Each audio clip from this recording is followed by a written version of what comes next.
The top 5 emotions to avoid as a stock trader, especially a day trader. Most of us intraday day traders, right? Dealing with volatile stocks, GME, GameStop, right?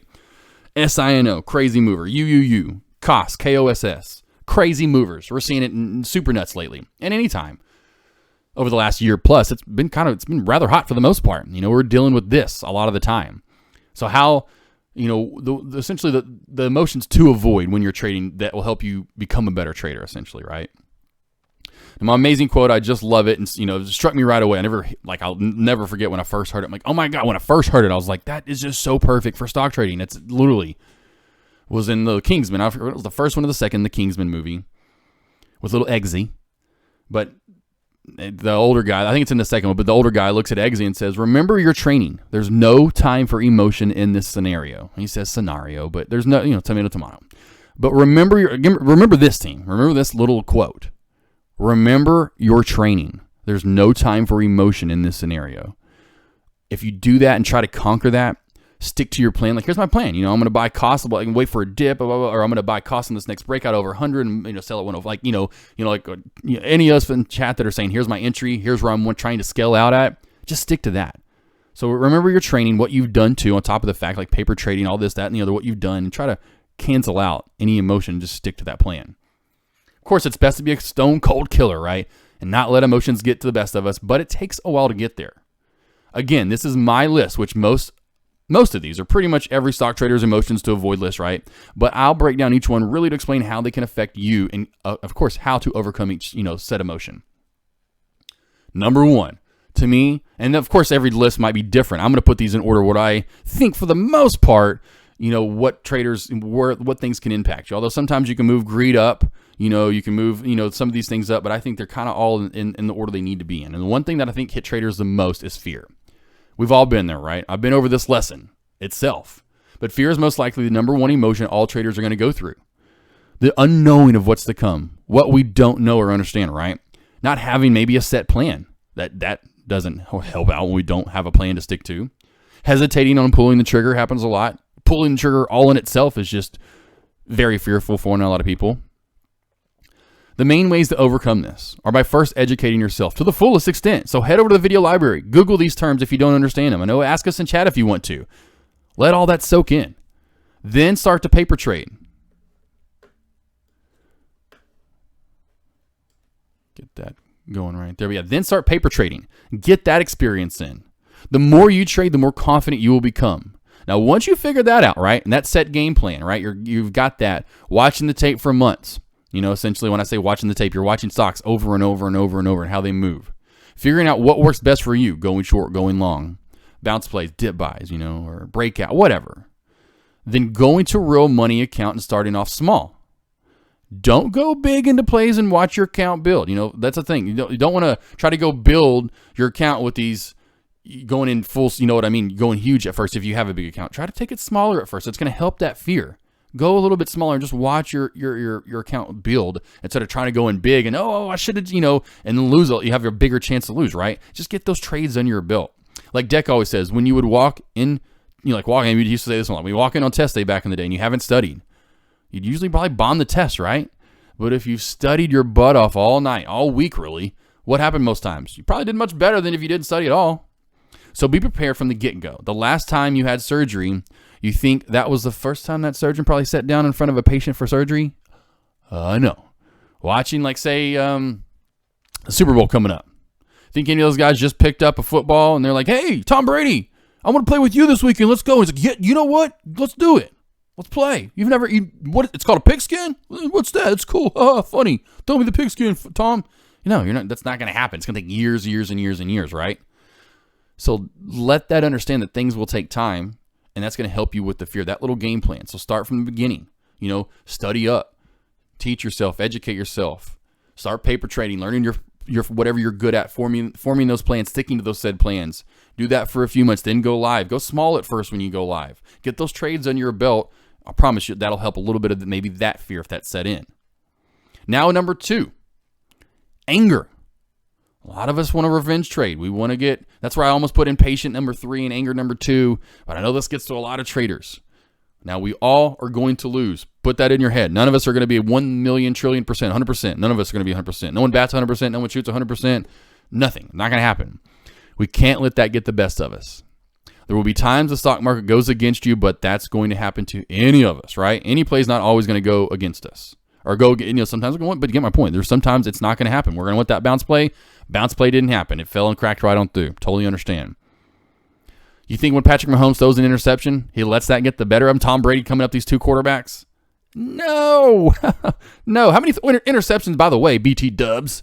How many interceptions, INTs, did Tom Brady throw in the NFC Championship game yet they won? He kept pushing. He didn't go back to the bench going, Giselle, let's go home. You're so pretty. I suck. No, he didn't do that. He didn't go cry out to Giselle or anyone on the bench. He goes, let's go. Let's roll. I got this. Yeah, like I've always loved about him. He's always yelling at his teammates on the sideline, let's go, So don't let that, you losing, something bad going against you, get the best of you. So the same thing was trading, right? He goes back over to the bench, figures out what to do, not do that again, figures out what he did wrong. Okay, I'm going to go back, study the tape a little bit. Cool, here's what we're doing. Cool, I'm going to do this next. I'm going to get you back. I'm getting you. Same with trading. So if you lose, don't go revenge trade a stock that maybe stopped out on you, and you get my point. Don't do any of that stuff. It happens all the time, right? Stopped out on you, it bounces even lower, then found its way back to a new high of day, higher than where you, of course, entered and exited. It's, you could have been banking at that point. It's going to happen. Figure out why your entry was wrong. Try to correct that a little bit. Be a stock sniper and just go back and wait. Just wait. Don't try to revenge trade and get back in there. How many times, and again, I just said this, how many times do we see deck down 2, 6K, 10K, however many K, and gets back in the green? A lot of the time. I'd say majority of the time now. He gets back. He doesn't freak out and really throw his chair out the window, right? He's like, like me, gets emotions out.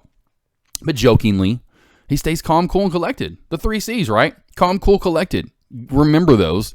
Kind of like the 2 P's, which I'll get into, or the 3 P's for impatience. It helps your patience out, which is push, persevere, and patience.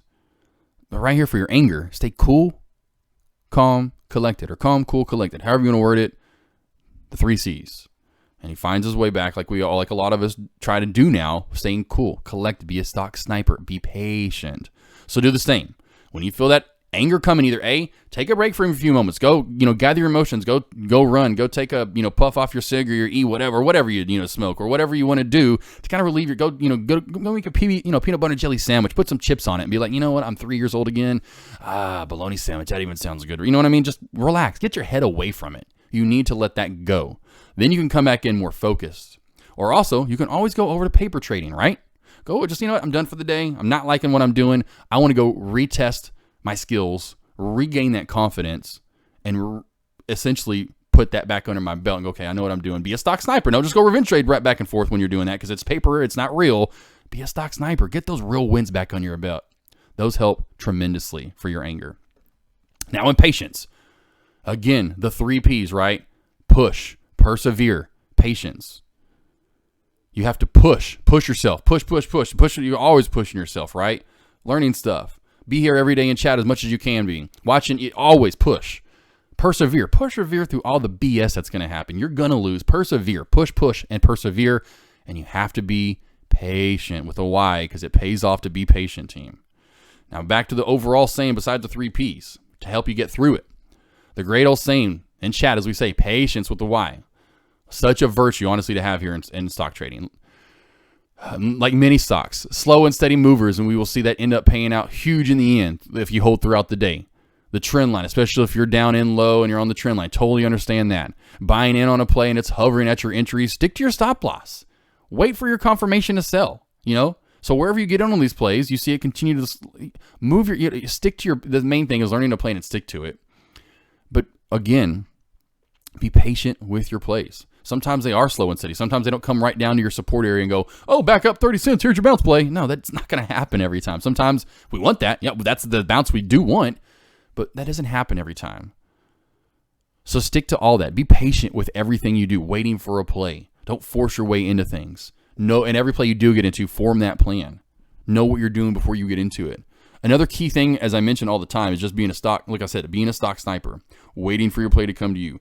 And I literally just saying this, don't force a trade. Wait for your entry. And if it doesn't happen, then there's no fill, there's no loss. Understand this isn't how your start, it's not how you start, like as Decky always says, it's how you finish the day. It's not, you don't have to be up $3,000 in the first minute or up, you got your trade in the first 30 minutes or in pre-market. You can wait. There's some days when I'm waiting until 10 o'clock for a play, an hour and a half on my time. So an hour and a half in, the tortoise in the race, be that person. You'll be just fine. To work on this, just mainly stick to, like I said, your plan you created. Help doing that. Doing that helps, I should say, taking away a lot of the emotions, being patient with yourself for that set plan that you're going to stick to, right? And just as much as possible, just be a robot as much as you can. It helps build that confidence. Number 4, negativity. Kind of goes in with anger a little bit. Me and my negativity toward NAKD could have easily profited from it, right? I did actually on a short side once, but just a stock, but you get my point. Overall, and I was like that. I was Mr. Negative Nancy. Remember in chat, like if there were a lot of things I said at first in the first couple of years, they're usually negative. And like Josh, they would be like, AK, is there a stock you do like? Because I was like, and I just wasn't happy about, because a lot of it was how I was trading. But also too was just, being negative about the stock market. And you're like, Nick, make love to your stock. Be like, oh, GME, I know we've had our troubles. I'll take you out tonight. You want a margarita? You want a Moscow Mule? Where you want to go on? Mexican food? You want Italian? I'll take you out wherever you want, babe. Be happy. Try to stay positive about everything. Because I'm telling you, when negative Nancy's in the world and come into the stock trading world, and that lack of confidence, having self-doubt, second-guessing yourself all the time, the whole I can't do this, everything I do, I just goes down, or if I sit out a play, it goes up, and you just think negative all the time, that's going to carry over to how you continue to trade. It's not going to just go away. So if you've gotten through the paper trading part and you're over to real money, then you've done the hard work of learning. You've done most of the work. If you've gotten through paper trading, like we kind of how we teach here at Tradecaster, the main thing is, hey, if you first start out, the main thing is try to find your niche, go paper trade for a while, be successful for 2, 3, 4, 5, 6 months, be green, and the green you want to be, as in not like up $2 for the month, as in if you want to be up, each month you want to make $1,000, make sure you're green close to $1,000, 3 months, 4 months in a row. You've done all the work. You know what you're doing. You're a successful trader. You honestly kind of are. You're not doing it live, but you're doing it in paper, which is real time. It's real. You just got to understand. That's why sometimes at first I would just always kind of click back to that real quick just to make sure I knew what I was doing. Like, oh, okay, I'm second guessing myself, but I'm right. This is working. Like I said, this isn't an overnight success story. You're not going to be the hare. The hare could, run and boom, be over. And you're not going to happen usually 9 times out of 10. You're going to be the tortoise in the race. You're going to take your time and figure it out. So if the negativity is getting to you, don't let any, like I said, kind of back to the anger thing, you got to let that stuff go. You can't be over and over. Oh, you have to stay positive, make love to your plays. This takes a lot of hard work and determination to become the trader we all want to be. And is, of course, back to the last one, patient, as we say, be patient. And lastly, greed, which I know a lot of us could easily get into as well, being greedy about our stocks, which is usually more on the other end. And a lot of us saying, oh, I didn't, I wish I would have held longer. But talking about greed, we all want to make money ASAP. It's not only the culture we live in, of course, as a society, as humans, but almost anyone in the world always want to be successful, and they want to make that cheddar to live a great life, right? But it's just not literally, as the last testament, we have to be patient. It's not going to happen overnight. But that's why most of us are in chat to see the great money being made by top traders. And I know that it's possible, and you see it's possible, but it just takes time. So don't go blindly into trading. Gain the knowledge first and then experience. Let that build over time. Don't overtrade left and right. Revenge trade, as I've kind of going over everything. Get into a play and go, oh, I should be holding. I'm going to keep holding. Pay yourself on the way up. When these stocks are, on the way down, whatever you're shorting or going long, don't hold these forever. Scale yourself out, especially if you're with a free broker. Take advantage of that. Pay yourself on the way up. Move your stop loss up. Don't be greedy. Pay yourself. Build your account. Don't set crazy goals to begin with, too, and set nice, slow, and steady goals that are more elongated. You have this goal, and you have that goal, and you have that goal. I'm telling you, that's going to help you with your greed. Yeah, and seeing that in chat, Active Trader. Yeah, exactly. Hold. Bag. That's me. Exactly. Me with NAKD. Don't be in it. Don't be me with NAKD. Understand your trade. Stick to your plan. I'd had pretty much no plan. Didn't stick to it. You see what happens. I was greedy too. Like, oh, this merger's coming. I'm going to be a rich man. Yes, I'm just holding till the end. I'm going to hold. And I was wrong, and I lost. there's your top 5 emotions to avoid as a stock trader, and especially as a day trader here in chat. Hopefully that kind of helped you guys out there. Very decent lesson, I think, to kind of go over.